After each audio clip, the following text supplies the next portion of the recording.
This is the Microsoft Cloud Show, Episode 5. In this episode, we're going to focus on the discussion around SharePoint 2013 deployments, specifically on-premises versus hosted deployments. Welcome to the Microsoft Cloud Show, the only place to stay up to date on everything going on in the Microsoft Cloud world, including Windows Azure, Office 365, Exchange, Lync, and other related technologies. Just the information, no marketing, no BS. I'm Andrew Connell. And I'm Chris Johnson. And we're just two dudes telling you how we see it. All right, here we go. Episode 5. You ready? Yeah, sure. Why not? All righty. So what have you been up to lately, CJ? Oh, things have been pretty busy. One thing I've been working on in my day job is moving a rather large production Azure deployment between different subscriptions. And I thought you might find this interesting, so we have a big Azure project that it's obviously in production, and we wanted to shimmy it around between subscriptions to take advantage of some better billing arrangements we've got with Microsoft now. And it turns out it's pretty straightforward to do. We were really freaked out that it was going to require downtime and all that sort of stuff, but a service request to Microsoft and some poking around through the Azure portal, and we moved a whole bunch of cloud services, web roles and worker roles and stuff, between subscriptions, no problem at all. And same goes for SQL and things like that. So it's all gone really well. But I was expecting it to be a really big deal, but we shifted subs with no downtime or very little downtime, I should say. And it's all been going pretty smoothly. So that's something I learned in the last week or so, that you can move that stuff around no problem.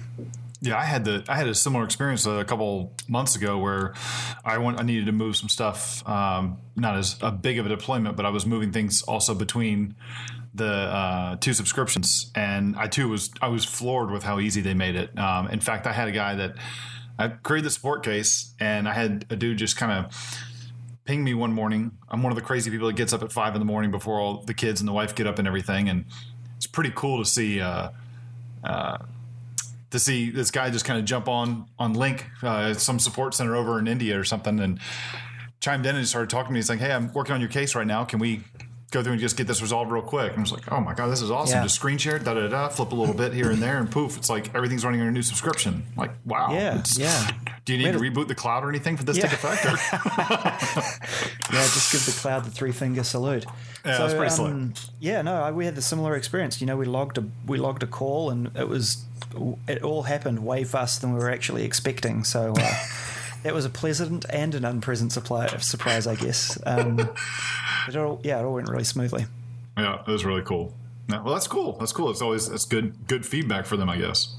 Yeah, it's as far as Microsoft support goes, you've got a few stories to tell around this, but the Azure support team seems to be pretty good. Yeah, it's. I remember when I was doing that with mine, I had with my Azure support ticket, I had a ticket open for Office 365, and let's just say they were highly different experiences. So but we won't go there. That's a story for another episode. Exactly, that's another episode. Yeah. Cool. So what have you been up to, AC? Just staying busy as well. Kind of working on churning through a new course that I'm working on for Pluralsight on advanced SharePoint 2013 workflows that will be out sometime in the next few months. I guess sometime I'd say in the October-November timeframe, 2013. But also splitting a little bit of time off as well as working on a new SaaS product idea with someone to brainstorm on a need that the market has, and it's kind of fun to explore and really dive into the whole SaaS world and everything. Nice. Nice. It's pretty cool. It's very promising. So very, very excited. Yeah, you ready to share it with the world, or what's going on there? The person I'm working on it with, we've kind of decided that we need to get a little more things organized and answer some questions that we have before we share with everybody else. It'd be a little too premature to do it, but definitely not going to be secretive about this, and we'll be pretty vocal about it. So I'll be sure to let you know when we're ready to go live, and I'm sure it'll be something that is something that would apply to the show as well, to the show audience as well. So yeah, cool. Well, it sounds like let's revisit this a little further down the line. Yeah, it'll be fun stuff. So pretty geeked up about it. But Love it. Love getting geeked up. Yeah, definitely. Okay, so let's dive into the show here. In this show, as we talked about a little bit on the introduction, is going to be about talking about the different kinds of SharePoint deployments we have with SharePoint 2013 between an on-premises model or a hosted or cloud model.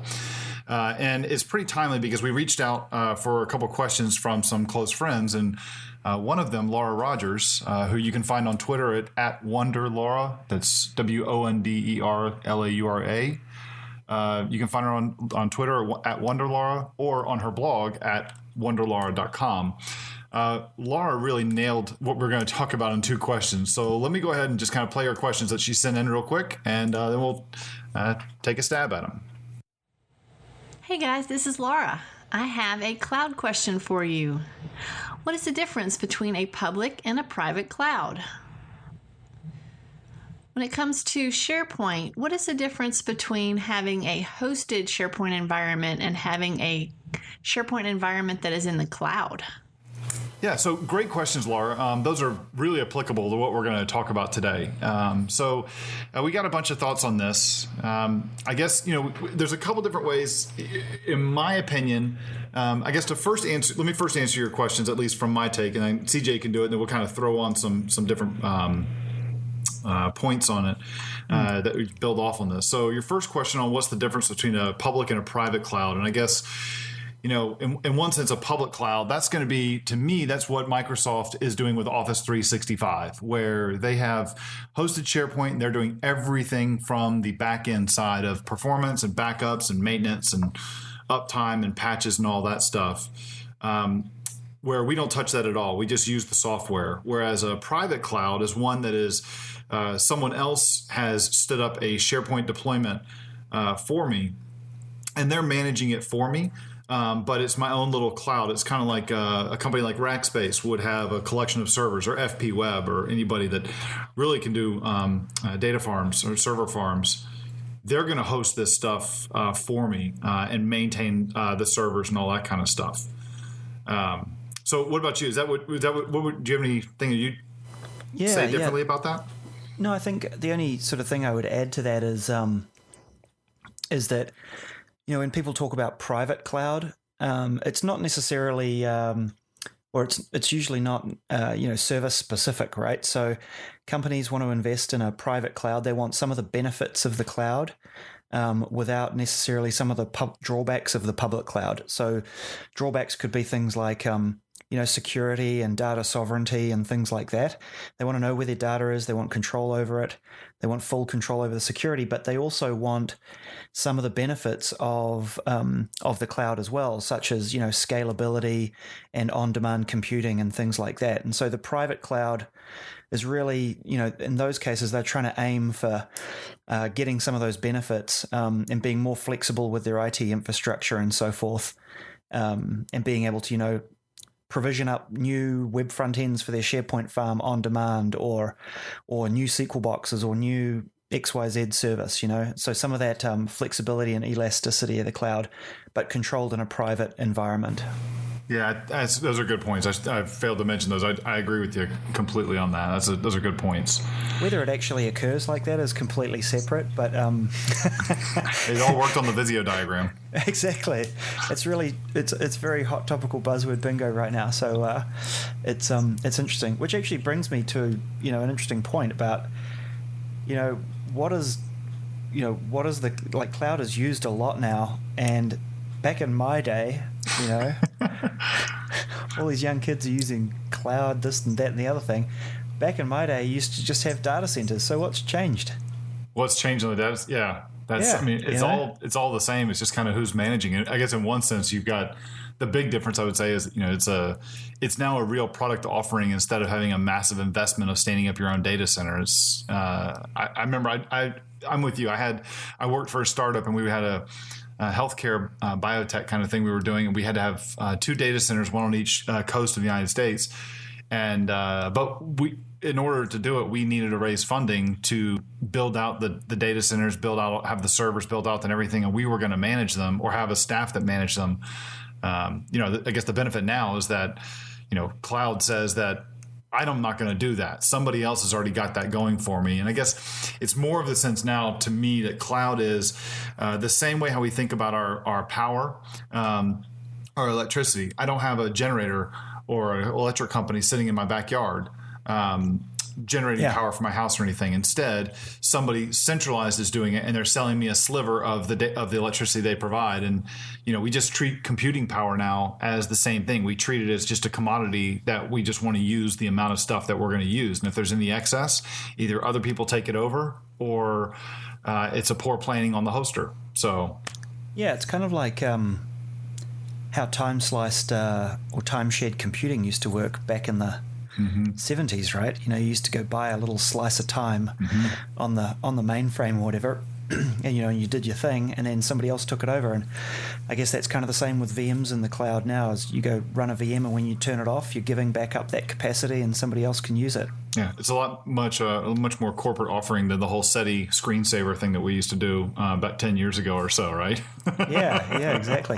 So this sort of leads, something I wanted to mention is, the difference between on-prem versus hosted versus the cloud, and talking a little bit about what people are doing in each of those scenarios, and the benefits and pros and cons of each. And I think we'll try to address that as we go through some of these other some of the rest of these points here. Yeah, it's probably a pretty good thing to jump into right now. I mean, that's one of the challenges that I have, is that people, and I know that the different vendors are going to probably get frustrated with me saying this or with anybody saying this, but I think that this term hosted now is just such an overloaded term. And I know that some of the different vendors are they use the term hosted to me as what is really not a hosted solution. I think hosted, I think Office 365. I mean, I'm not doing anything or have any access to any of the servers. Somebody else is dealing with that. I'm just using the services that they provide. In my mind, when I've got someone out there that is going to, well, I guess a good way, we should probably step back and kind of define what this is. I mean, to me, like I said, what cloud is, that's Office 365, no access to the servers. The complete other extreme for that to me is on-prem, which is I'm installing SharePoint on my servers, on my hardware. My administrators are responsible for the performance and the maintenance, the backups, and all that kind of stuff, and the uptime. But it's all on me. I'm responsible from that as the owner of the company or whatever, that all that's got to be running. There's a middle ground, though, where maybe I don't want to maintain the servers. And so what I do is I go to a hosting company, and that company is going to provide either physical or virtual servers for me. They're going to potentially install, potentially configure, manage, backups, performance, all that kind of stuff. They're going to do all of that on the SharePoint servers for me. But I still have access to those servers if I need access, just like I do if I am on-prem. The difference here is that I'm not managing those servers. And to me, that's not a hosted solution. To me, that is simply a certain way to sell managed services. That's just someone else that's running the environment for me. So it's kind of a middle ground between the two. The thing that I see people get confused with is that I think that term hoster is used for both Office 365 and for companies that are doing true managed services. Yeah, it is definitely some gray area there, right? Where the words mean different things to different people. For me, it's real clear. It's like on-prem, you're having to feed and water and plug everything in and manage everything 100% yourself. Hosted, you lose a bit of that control. So somebody's probably plugging the servers in and plugging the network in, but you've still got control over the firewall and the virtual machine hosts or what have you, potentially. But they're looking after sticking the things in a rack and hosting them for you. And then cloud, it's totally hands-off. You've just got access from the application layer upwards, and you don't see any of the VMs or any of the infrastructure, and it's all done for you. So that's my definition of it anyway. Yeah, so I guess there was the part that you and I both kind of like differed on too, where you were using the term hosted for that middle group of people that I'm calling managed services. Where I say I use cloud and hosted solution as kind of synonymous, right? I mean, because the reason I do that, especially from those of us that are coming from the SharePoint space, is that it's most offerings that we look at are not, they're usually, it's a different offering of what's in the cloud versus what I install. So if I look at, like a salesforce.com, there is no on-prem version of that. It is only a cloudy version. If I look at QuickBooks, there are two different offerings, but they are clearly different offerings. One, I install and do a lot of the same things locally, but then there's also a totally separate version of it that's been written in a different way that runs in the cloud. For those of us in the SharePoint world, that's a different story, because in SharePoint, we are in this weird kind of, not really sure where Microsoft is on it, but we're in this weird stage of having a product that I can install locally, but then Microsoft has installed it on my behalf in Office 365. But, then there's the whole, this is the part that's more interesting these days with SharePoint for me, is what's the business of SharePoint? How are we going to see this? Are we going to have a true cloudy version of SharePoint and a true on-prem version? What does the release look like? The patches, blah, blah, blah. So it's going to be interesting to see where that goes. But I think the sort of the big differentiator for me between hosted and cloud is like in a cloud, with a cloud service, any service, doesn't have to be SharePoint or anything like that. I just expect never to have to worry about capacity or performance or anything like that. I just want to stick more stuff in it, and I know that it's going to expand to meet my needs. Sure, that the person providing that service might charge me more for putting more in it, but I never sort of feel like I've got some artificial boundary of capability or storage or performance or whatever. I feel like I should just be able to buy more capacity, and boom, it's there, and I don't have to worry about how it happens. Yeah, I completely agree. It's either I'm going to buy more capacity, or it's I'm buying a service. It's you, the provider. It's your responsibility to make that happen. Yeah, exactly. I mean, if I'm like on Salesforce, I'm going to buy a certain level of an account, and they sell it based on the seats or based on how much stuff you're actually how much data you're using. But if you've got 10 sales guys on Salesforce that are kind of using it a little bit throughout the day, and you've got another customer right next door to them who these sales guys are like power Salesforce users, and they're just beating the hell out of it. It's up to Salesforce to make sure that both those guys are paying the same and their performance is right, or they need to change their pricing model to make sure the usage on one side is paid for in relation to the usage on the other side. So it's interesting. It's an interesting new business. I think a lot of companies are still trying to fuddle through and figure some out. And we have a couple guys that are I think in the big dogs that know what's going on. Yeah, I think especially now that Microsoft until a few years ago it was a lot clearer, and then Microsoft came along. BPOS was kind of a bit of a joke, really. Like Exchange was great in BPOS, but SharePoint and BPOS was pretty poor. Yep. Whereas now Office 365 is much more of a proper SharePoint experience. It's not perfect by any stretch, but it's far better than what was in BPOS, which was the sort of previous cloud version of the Microsoft services. And since they come up with 365, a lot of the other hosters are trying to sort of scramble around and find their footing, and are changing their business model a bit as well. So like folks like FP Web and Rackspace, who are the two that sort of spring to mind, who I would go to first to go if I wanted a SharePoint farm hosted or what have you. They've always done farms for you, that you can go get with them, but also, whether they're, looking at trying to provide a similar kind of service to 365 where you don't have to worry about hardware or anything like that. I think that's probably where we'll start seeing them offering a whole bunch of different options and configs and things like that will compete. Yeah, I mean there's challenges that they have. There's challenges that they have with a lot of their stuff too, because it's you see the social story changing with SharePoint, where it's changing so much that there is a story for Office 365 where it appears that Yammer is going to take over the entire social story, but Yammer is a hosted only solution.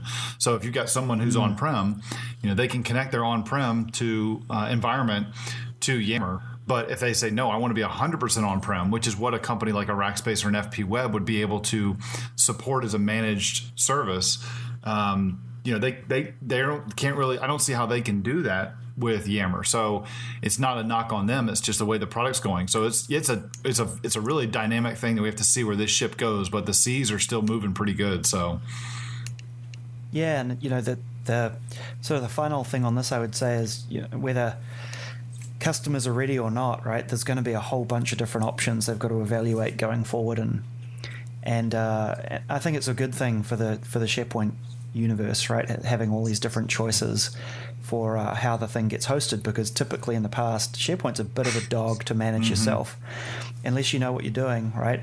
You can get yourself in a bunch of trouble unless you've got a good set of SharePoint admins. So I'm all for hosted or cloud options for SharePoint, just because of the benefits around costs and having better experts at managing it. I was just going to say, I was going to say cost is my number one thing, and then number two is just it's one less thing for me to deal with. I don't have to worry about backups and management stuff. I mean, it's just you see so many more people moving stuff to the cloud just to make their lives easier.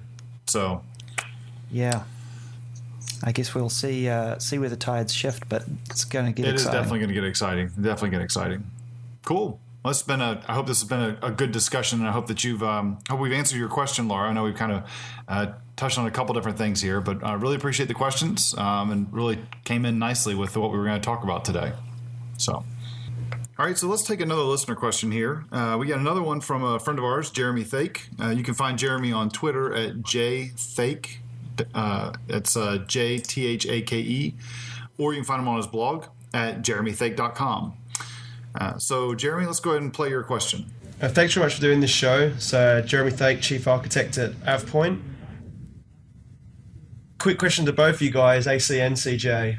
How much of what you run is in the cloud, and how much have you got running on-premise boxes? So how much is actually running as Windows Azure web roles and worker roles and SQL roles, and how much of it you still got in VMs, either on-premises or in non-Microsoft cloud technologies? Cool. Good question, Jeremy. So how much of what we run is in the cloud versus on-prem? So I'll take a stab at that first. I guess, it's there's always what you do, or like what I do specifically, and then what I do with my customers. So specifically for me, 100% of my stuff is in the cloud. I'm I guess an independent owner operator of my own consultancy or own company, and so I don't want to maintain any of my own hardware or anything. I do have a couple of servers in my office that do run a SharePoint environment that I use for testing and development and such, but none of my production stuff is on it. I personally have all of my SharePoint stuff is in Office 365, just for primarily for cost and for maintenance and accessibility, so I don't have to worry about getting access to it or setting up a firewall to my house or something, or my home office. But as far as my customers go, most of the work that I do is still around the web content management space. And I would say that a significant number of my customers, almost a 3-to-1, if not a 4-to-1 ratio, are on-prem versus Office 365. 100% of my WCM customers are all on-prem. But most of the people that I'm working with are still not moving over to Office 365. A lot of people are still confused by a lot of the messaging, and I think that a lot of the guidance, the feedback that I'm getting is that a lot of the guidance from a lot of customers is that they have seen kind of like the same push from Microsoft, but not really addressing some of the questions that they have around moving their stuff to Office 365.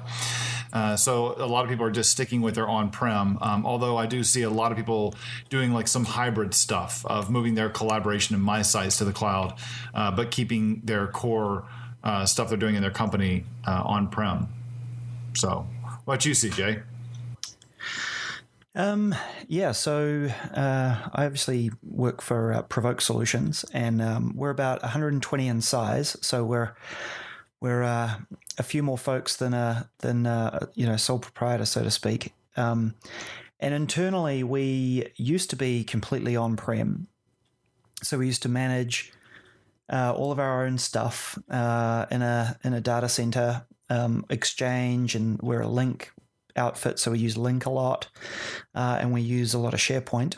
But more recently, sort of in the last 12 to 18 months, I suppose, we've moved not entirely to the cloud, but predominantly to the cloud. So we're 100% in Exchange Online for all of our corporate mail and our organization's mail. That's the first thing we moved. Link is a little more tricky. We're on-prem for Link because of our geographic and like local call-in numbers in different countries around the world and all that sort of stuff. That seems to be a bit harder to work out purely in the cloud. So we're still on-prem for Link. And then SharePoint's got a hybrid. So we have SharePoint Online for some stuff we use for client extranet sites. But then also on-prem, we have our intranet is still on-prem. And that's predominantly just a historical thing. We've just got a ton of content in there, and we haven't looked at moving that to the cloud yet. But that's probably the next cab off the rank. In terms of customers, we're seeing loads of traction on getting people to Office 365, and the first cab off the rank for that is Exchange, right? So for most customers, moving their email to the cloud is a total no-brainer. Like that is the easiest piece of the puzzle to do. It's certainly tons easier than SharePoint Online, right? And the benefits are very clearly articulated by Microsoft, and they're easy to justify. Not having to maintain a whole bunch of on-prem Exchange servers is an easy sell. And Microsoft run Exchange in the cloud extremely well. So it works pretty well. That's usually a total no-brainer for them. So we're doing a bunch of those sorts of migrations, getting folks up to Exchange Online. And then some of the more forward-thinking companies are looking at SharePoint Online. We have one real forward-thinking customer who's doing hybrid, but all in the cloud. And I know that sounds really stupid, but it's kind of interesting because they're doing SharePoint Online plus a SharePoint farm in IaaS in Azure, so running SharePoint in VMs in Azure. So they've kind of got a hybrid model, but all in the cloud. That's interesting. They don't want any management of any on-prem servers whatsoever. But they also want to do stuff in SharePoint that you can't do in SharePoint Online. So hence they've ended up with SharePoint in the cloud and a SharePoint farm running in Azure virtual machines as well. Like, how do you mean? How far along have they done that? Like, are they rolled out and using that in production now? Are they planning it? Or oh yeah, they've been in prod for a while. So we've built that up for them, and there's a bunch of they actually get all of their physical mail that come to the company scanned and then uploaded up into Azure Blob Storage, where a whole bunch of Azure processes happen to churn and extract metadata from it, and then we push that mail into SharePoint Online and parts of it into SharePoint. Wow, IaaS that's pretty cool. That's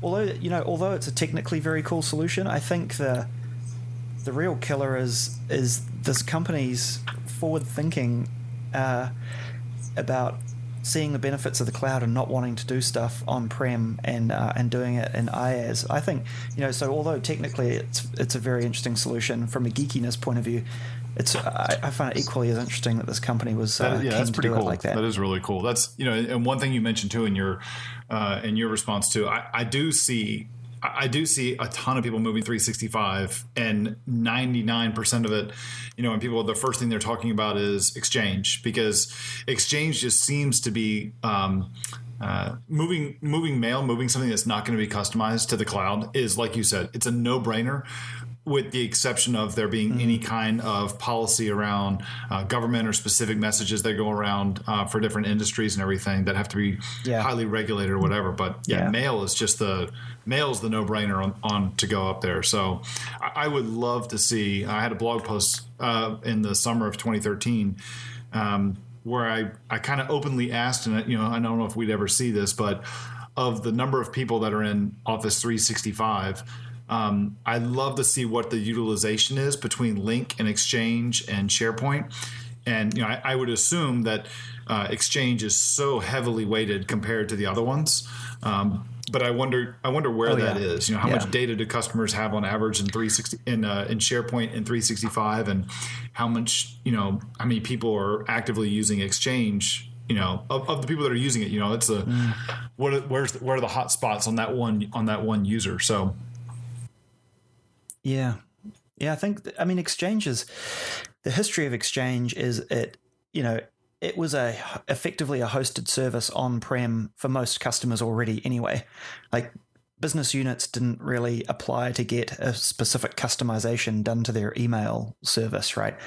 And so the maturity of Exchange as a cloud product is so much further along than SharePoint or Lync, just because of that history. They were multi-tenant first. There were ISPs hosting Exchange theoretically in the cloud for a number of years before SharePoint was ever doing the same. So it's I think it's just a bit further along the maturity model than the others. But you're right about that data. It would be fascinating to see. I don't think Microsoft will release it, obviously, but I suspect it's extremely lopsided in Exchange's I'm favor. sure that's a report that they've got internally, but I think that would just be fascinating between the different drill down. I can see all of these like Power View kind of spreadsheets kind of coming together, and where's this, and this number of people are this weighted in Exchange, and they're using this much of SharePoint and this much of Lync, and I'd be cool to see that. But yeah, I can see what a competitive advantage and trade secrets they wouldn't want to share that, but. Yeah, and the other piece to it is like you don't deploy Exchange mailboxes in Exchange Online unless there's a user attached and you're going to use it. Whereas you can deploy a user into SharePoint Online and they never touch it, right? So like deployed seats is one measure that Microsoft talk about a lot, but it's not really the measure that we're after in terms of interesting data. Of usage, right? So this has been a pretty good episode. Well, at least I hope that this has been a pretty good episode for everyone. I think we've covered a good bit of stuff here. I got a couple questions in and talked about the differences between on-prem versus hosted. So any parting thoughts you have, CJ? No, I think it's been a really interesting discussion. I think this is something that's going to evolve over time, and we're gonna probably have this discussion 2 or 3 times down the track in years to come, right? So it's be interesting to watch this space. If you have a question for us, go to mscloudshow.com/questions, where you can submit it as text or record it as a WAV or an MP3 and provide a link so that we can play your question on the show. Our theme music is an excerpt from Evaporated Air by Monk Turner, used under Creative Commons. You can subscribe to us on iTunes by searching for Microsoft Cloud Show or via RSS at mscloudshow.com, where you'll also find a full transcript and show notes of each episode. You can also find us on Facebook searching for the Microsoft Cloud Show or on Twitter at MS Cloud Show. Thanks for listening. We'll see you next time.